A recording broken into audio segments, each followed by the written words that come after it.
Good evening दोस्तों, आपका अपना यूट्यूब चैनल सरस्वती एजुकेशन पे स्वागत है।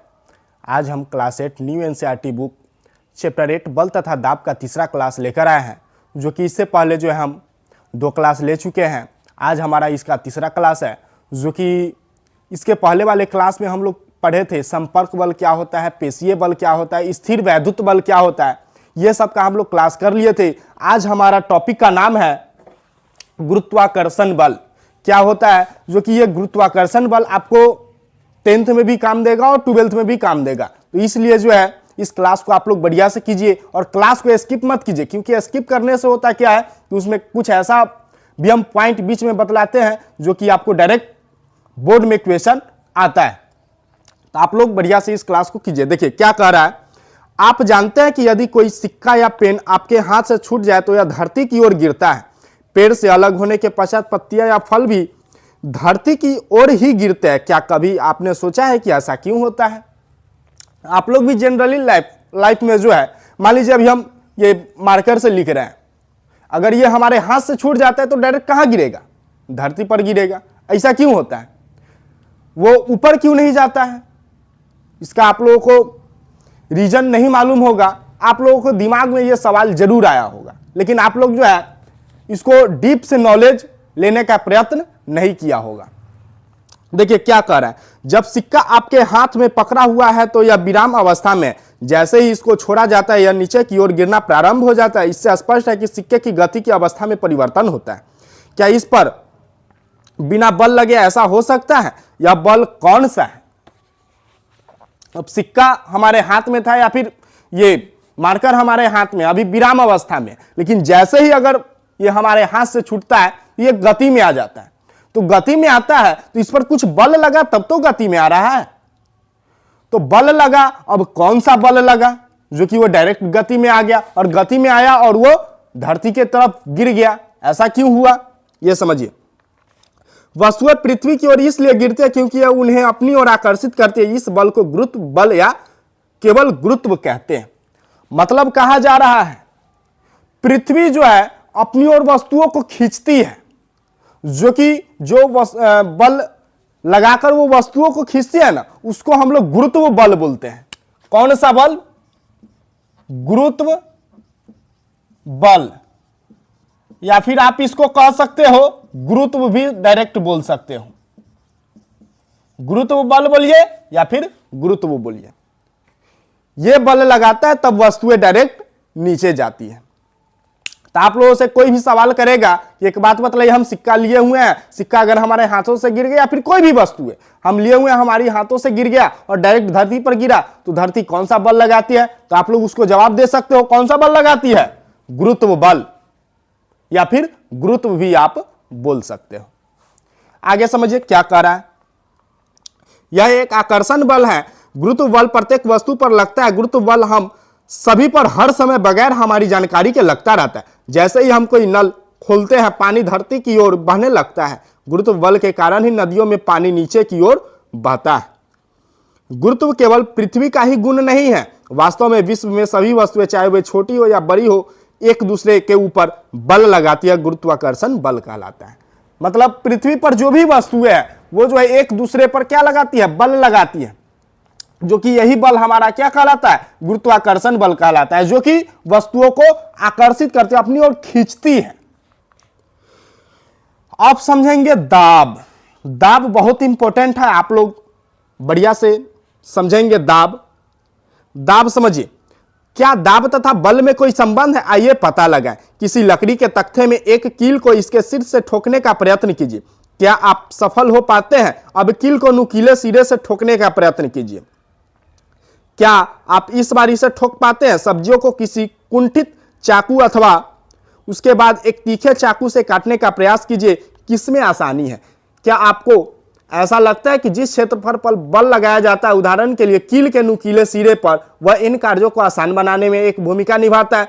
किसी पृष्ठ के प्रति एकांक क्षेत्रफल पर लगने वाले बल को ही दाब कहते हैं। मतलब बोला जा रहा है एकांक क्षेत्रफल। अब कहा गया ये बड़ा सा मानिए तो एक लकड़ी का तख्ता है, इस पे हम एक कील ठोक रहे हैं। क्या ठोक रहे हैं? कील ठोक रहे हैं, कील को ठोक रहे हैं तो कील क्या करता है, जिधर नुकीला साइड है उस साइड से हम लोग ठोक रहे हैं, तो वो कील डायरेक्ट एक ही सतह पे लग रहा है, एक ही बिंदु पे लग रहा है, वही एक ही सतह पे डायरेक्ट एकांक क्षेत्रफल पे जो बल लग रहा है, एकांक क्षेत्रफल पर जो बल लग रहा है वही हमारा कहलाता है दाब। अब आप लोगों को क्लियर हो गया होगा कि दाब क्या होता है। दाब का एक फॉर्मूला भी होता है, दाब बराबर फॉर्मूला होता है बल बटे क्षेत्रफल जिस पर यह लगता है, मतलब कितना बल से हम लगा रहे हैं, हम इसको कील को ठोके तो कितना बल से ठोके, ये हमारा बल ऊपर आएगा और बटे में टोटल का क्षेत्रफल कितना है वो आएगा, यानी कुल क्षेत्रफल। ये हुआ हमारा दाब का फॉर्मूला होता है, इससे आप दाब निकाल सकते हो। अब आगे समझेंगे क्या है।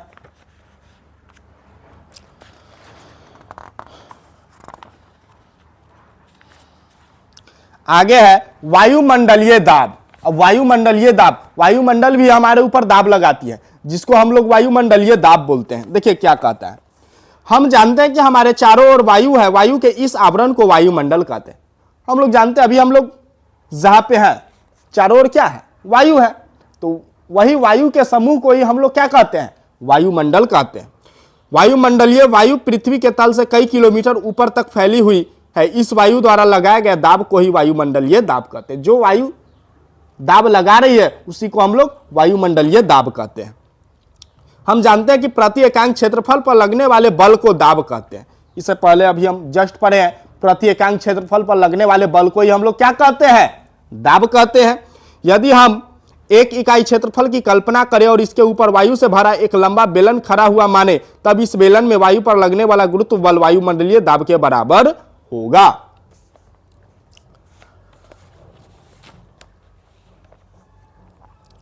समझिए,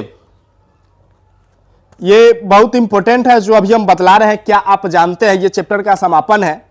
17वीं शताब्दी में जर्मनी के एक वैज्ञानिक ऑटो वॉन गेरिक ने बर्तनों से वायु बाहर निकालने के एक पंप का आविष्कार किया।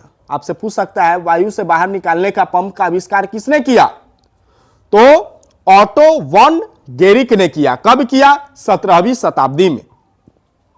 इस पंप की सहायता से उन्होंने नाटकीय ढंग से वायु दाब के बल का प्रदर्शन किया। उन्होंने धातु के 2 खोखले अर्धगोले लिए, जिनमें प्रत्येक का व्यास 51 सेंटीमीटर था। व्यास जो बोला है व्यास, ये आपको मैथ्स में भी पढ़ना है। मान लीजिए ये हमारा गोला करके बतलाते हैं, ये हमारा वृत्त हुआ। वृत्त में एक सेंटर होता है, सेंटर से ये आधा जो हुआ ये हमारा कहलाता है त्रिज्या। क्या कहलाता है, त्रिज्या। लेकिन इसको पूरा अगर भर दिए तो यही हमारा कहला जाएगा व्यास। व्यास को डी से डिनोट करते हैं, जबकि त्रिज्या को आर से डिनोट करते हैं। समझिए, 51 सेंटीमीटर था। इन गोलों को एक साथ जोड़कर उनके बीच की वायु निकाल दी। तब प्रत्येक अर्धगोले पर 8-8 घोड़े विपरीत दिशा में खींचकर अलग करने के लिए लगाएं। वायु दाब का बल इतना अधिक था कि इतने घोड़े भी अर्धगोल को अलग न कर पाए। ये वाला जो गोला है इसको जो है क्या करिए किए, दोनों तरफ जो है 8-8 घोड़ा को लगा दिए और कहे खींचने के लिए, दोनों जो है गोला को नहीं खींच पाए। इसका क्या रीजन है आप लोग कमेंट करके बतलाएंगे, और इसका रीजन अगर नहीं मालूम होगा तो ये भी आप हमें कमेंट करके बतलाएंगे। तब जो हम अगला क्लास जब लेकर आएंगे तो उसमें जो है इसका रीजन भी हम बतला देंगे। आप लोगों को यह क्लास कैसा लगा आप लोग जो हमें कमेंट करके बतलाएंगे। और जो ये क्वेश्चन है, गुरुत्व बल क्या है, दाब को परिभाषित करे, वायुमंडल को परिभाषित करे, वायुमंडलीय दाब क्या है, ये सबका क्वेश्चन जो है आप लोग नोट्स कॉपी में बना लेंगे। और जहां भी आप लोगों को डाउट रहेगा आप लोग कमेंट करके हमें बतलाएंगे। Thank you.